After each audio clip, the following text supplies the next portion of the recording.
Hi guys, my self Lokesh. Chemistry की class में आप सभी का स्वागत है। हम पढ़ रहे हैं 11th क्लास की फर्स्ट यूनिट। और फर्स्ट यूनिट के अंदर हमारा जो टॉपिक चल रहा था इससे पहले की क्लास के अंदर, ऐसा ही पद्धति में प्रयुक्त जो पूर्व लगन होते हैं उनकी यहाँ पर हमने एक टेबल के जरिए यहाँ पर चर्चा की थी कि कौन कौन से जो पूर्व लगन होते हैं उनको यहाँ पर हम काम में लेते हैं। ठीक है, आज हम पढ़ेंगे SI मात्रकों और प्रतीकों को प्रयोग में लाते हैं। तो प्रयोग में लाने के लिए जो नियम काम में लिए जाते हैं, उन सामान्य नियम, जो भी सामान्य नियम होते हैं जो कि नॉर्मल वे के अंदर जिनको काम में लिया जाता है, उन सब की यहाँ पर हम चर्चा करेंगे कि SI मात्रकों और प्रतीकों को जब प्रयोग में लिया जाता है तो कौन कौन से जो नियम होते हैं वो काम में लेते हुए हम उनका नाम लिखते हैं, अर्थात मात्रक लिखते हैं और प्रतीकों को प्रदर्शित करते हैं। तो टॉपिक चलेगा, आज हमारा टॉपिक चलेगा SI मात्रकों और प्रतीकों को प्रयोग में। टॉपिक है SI मात्रकों और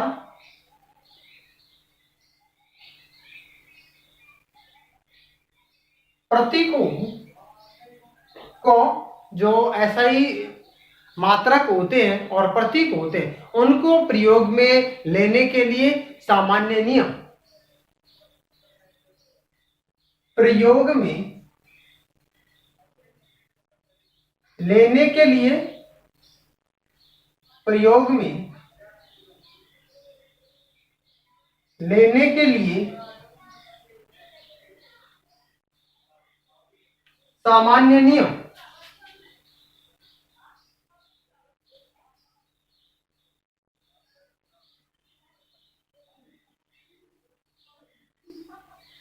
सामान्य नियम देखो, इन सब की हम यहां पर चर्चा करेंगे। कौन कौन से जो नियम होते हैं उनको हम SI पद्धति के जो मात्रक होते हैं और प्रतीक होते हैं उनको लिखते हैं या काम में लेते हैं। तो कौन कौन से नियम यहाँ पर काम में लेते हैं उन सब की यहाँ पर हम चर्चा करेंगे। देखो, SI मात्रक और प्रतीकों को लिखने से पहले अनेक जो तथ्य होते हैं जो यहाँ पर हम डिस्कस करेंगे, उन सभी तथ्यों को ध्यान में रखते हुए हम क्या काम में लेते हैं, मात्रक को लिखते हैं और प्रतीक को काम में लेते हैं। ठीक है, वो तथ्य कौन कौन से होते हैं इनके हम यहाँ पर स्टेप बाय स्टेप एक एक करके यहाँ पर इनका डिस्कस करेंगे। ठीक है, देखो यहाँ पर हम लिख सकते हैं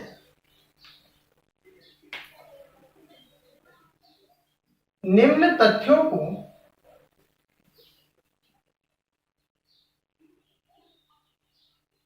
ध्यान में रखा जाता है।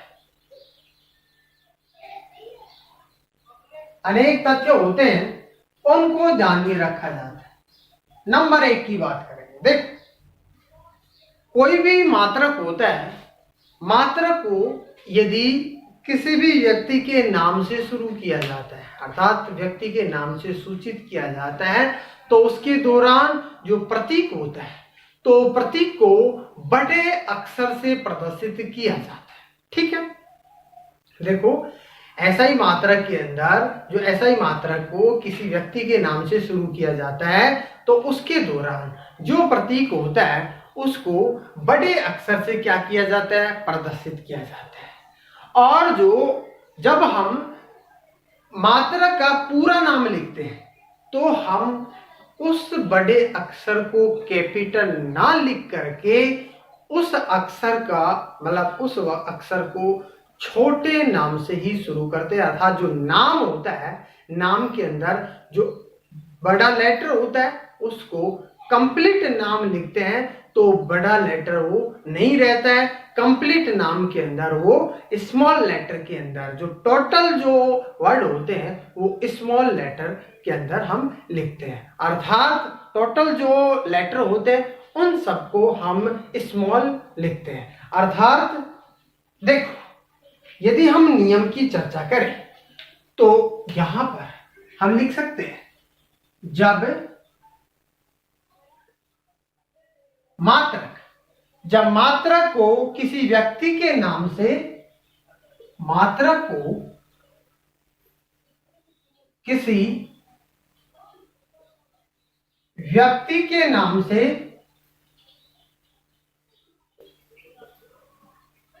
सूचित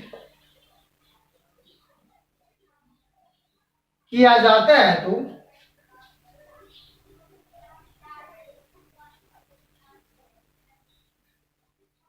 व्यक्ति के नाम से सूचित किया जाता है तो प्रतीक को बड़े अक्षर से प्रदर्शित करते हैं। प्रतीक को बड़े अक्षर से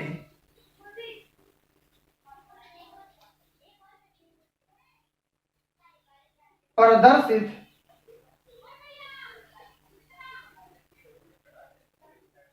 करते हैं। किससे प्रदर्शित करते हैं? बड़े अक्षर। लेकिन मात्रक का जब हम पूरा नाम लिखते हैं तो उस समय आरंभ में भी, अर्थात पहले भी, हम प्रतीक को कैपिटल लेटर में नहीं लिखते हैं। अर्थात जो अक्षर होते हैं सभी को छोटे जो लेटर होते हैं, स्मॉल लेटर होते हैं, उनके अंदर लिखते हैं। ठीक है, देखो, परंतु इसके अंदर मात्रक का पूरा नाम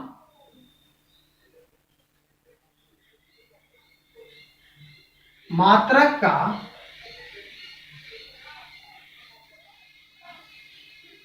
पूरा नाम लिखते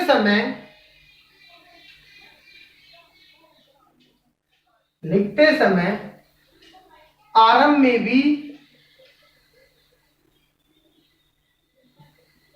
या पहले भी, आरंभ में भी बड़े अक्षर का प्रयोग नहीं किया जाता है। कैपिटल लेटर, बड़े अक्षर का प्रयोग नहीं किया जाता है। कैपिटल लेटर का प्रयोग नहीं किया जाता है। ठीक है, जैसे हम बात करते हैं एग्जाम्पल लेके, जैसे फॉर एग्जाम्पल, ठीक है, मैं बात कर रहा हूं 5 न्यूटन। ठीक है, अब 5 न्यूटन को यहां पर मात्रक में लिखेंगे न्यूटन। ठीक, देखो, न्यूटन को यदि हम मात्रक में और प्रतीक के रूप में प्रदर्शित करते हैं तो हम क्या लिख सकते हैं? 5 कैपिटल एंड न्यूटन। लेकिन न्यूटन व्यक्ति का नाम था, न्यूटन ने बताया था, अर्थात ये न्यूटन है, एक व्यक्ति का नाम है, वैज्ञानिक का नाम है। इसलिए अब यहाँ पर इसका यदि हम पूरा नाम लिखेंगे तो पूरे नाम लिखते समय एन को हम कैपिटल नहीं रखते हैं, अर्थात इसका नाम लिखते हैं NEWTO। कैसा लेटर काम में ले रहे हैं? स्मॉल लेटर काम में ले रहे हैं इसके अंदर। ठीक है, स्मॉल लेटर को काम में ले रहे हैं।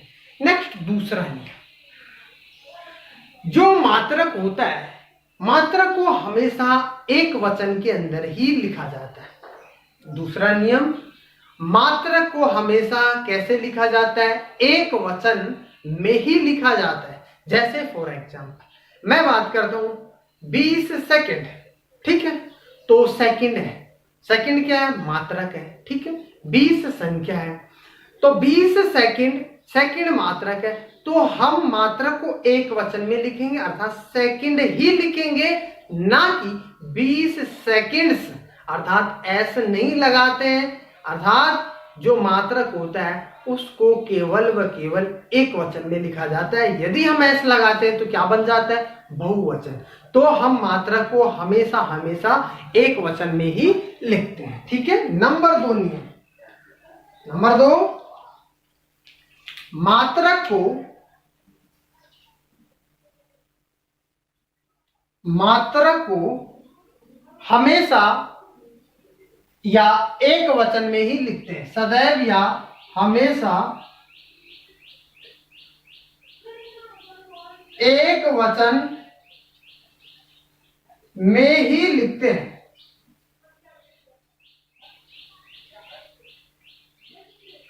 कैसे लिखते हैं? एक वचन में। जैसे फॉर एग्जाम्पल मैं बात करता हूं यहां पर एग्जाम्पल 20 सेकेंड, ठीक है। कैसे लिखेंगे? 20 सेकेंड, अर्थात ना कि 20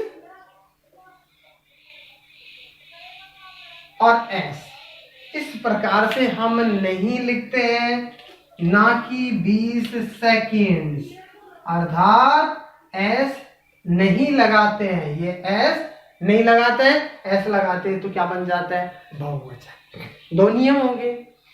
नेक्स्ट नंबर 3 की बात करते हैं। देखो तीसरा नियम,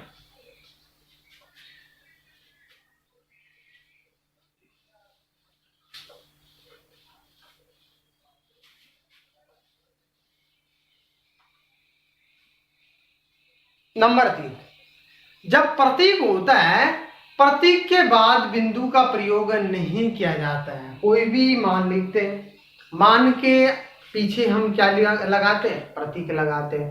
तो प्रतीक के नाम के बाद हम बिंदु का प्रयोग नहीं करते हैं, ठीक है। जैसे 5 सेंटीमीटर, तो हम 5 cm लिखेंगे, ना कि 5 cm डॉट, ठीक है। नंबर 3 की बात करते हैं। देखो लो, नंबर 3, प्रतीक के बाद बिंदु का प्रयोग नहीं किया जाता है। प्रतीक के बाद बिंदु का प्रयोग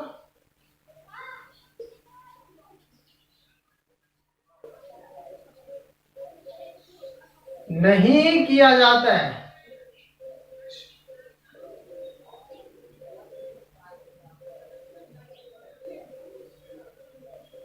किसका प्रयोग नहीं करते हैं?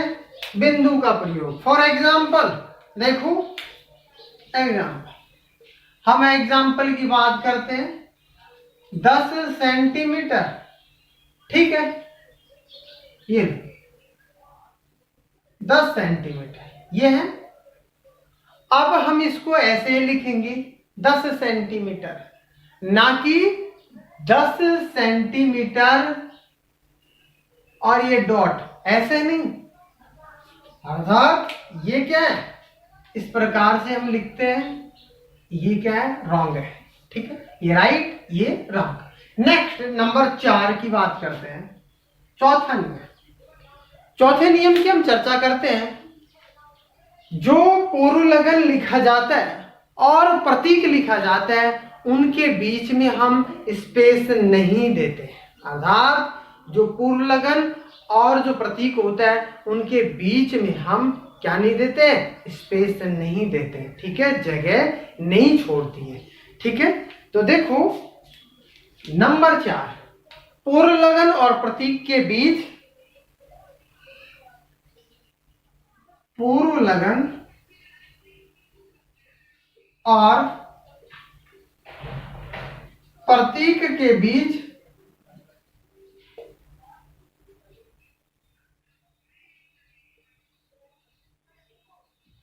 जगह नहीं छोड़ी जाती है।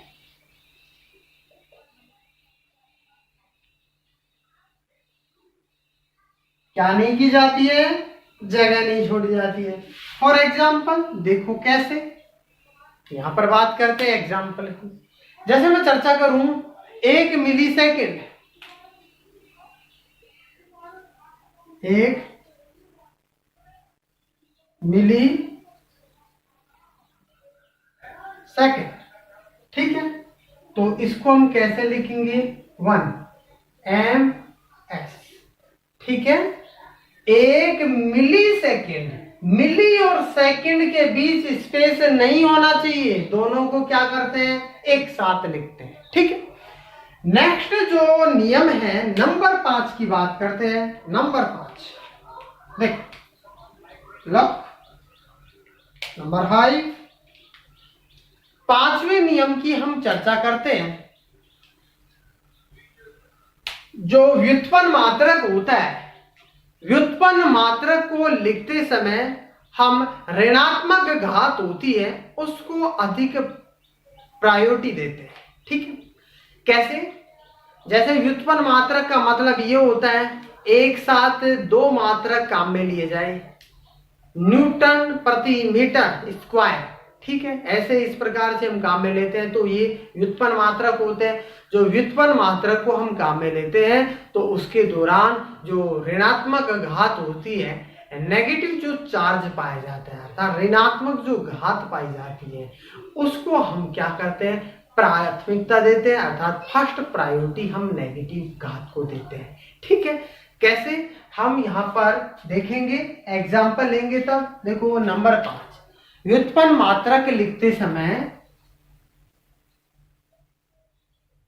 व्युत्पन्न मात्रक लिखते समय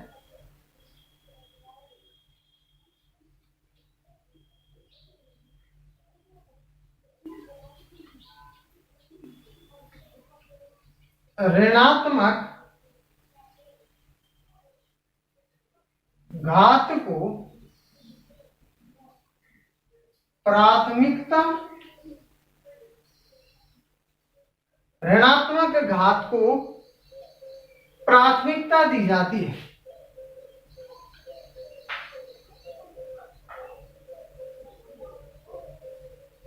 किसको प्राथमिकता देते हैं, ऋणात्मक घात को प्राथमिकता देते हैं। फॉर एग्जाम्पल देखो, एग्जाम्पल की हम चर्चा करें। फॉर एग्जाम्पल जैसे Newton upon metre square.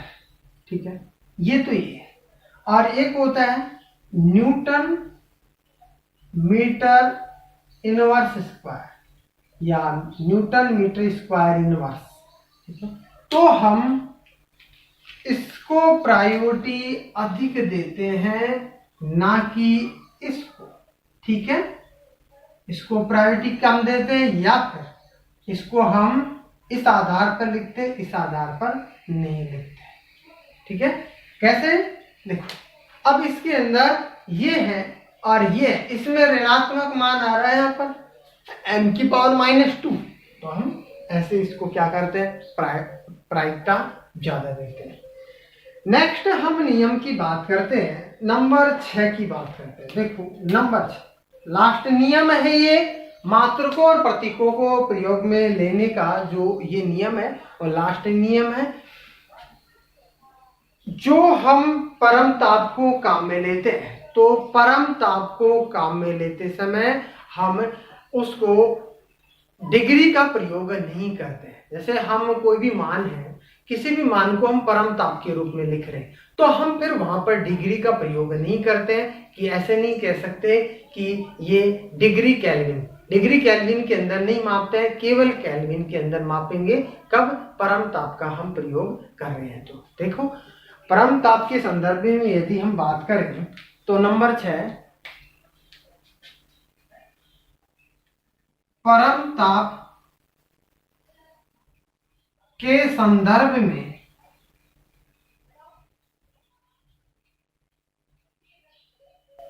Degree का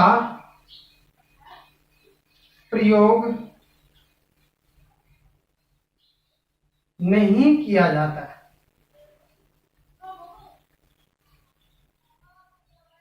किसका प्रयोग नहीं किया जाता, डिग्री का प्रयोग नहीं किया जाता, या डिग्री चिन्ह का प्रयोग नहीं किया जाता है। डिग्री चिन्ह का प्रयोग नहीं किया जाता है। ठीक है, कैसे, देखो फॉर एग्जाम्पल, एग्जाम्पल की हम चर्चा करें। फॉर एग्जाम्पल देखो 273 केल्विन, ठीक है, 273 केल्विन है, और एक है 273 डिग्री केल्विन। ये तो हम इसको इस तरीके से लिखते हैं, परमताप के रूप में। परमताप के लिए केल्विन को काम में लिया जाता है, इस तरीके से लिखते हैं, इस तरीके से नहीं लिखते, अर्थात इस डिग्री को हम काम में नहीं लेते, ठीक है। तो ये है ऐसा मात्रकों और प्रतीकों को प्रयोग में लाने के लिए जो सामान्य नियम होते हैं, उन नियमों को हम किस प्रकार से काम में लेते हैं, कौन कौन से नियम हैं, जो यहाँ पर हमने इनकी चर्चा की है, डिस्कस किया है कि किस आधार पर हम प्रतीक को काम में लेते हैं और मात्रकों को काम में लेते हैं, एसआई पद्धति के अंदर, एसआई के अंदर, ठीक है। तो इसके सामान्य नियम की यहाँ पर हमने चर्चा की है। Thank you.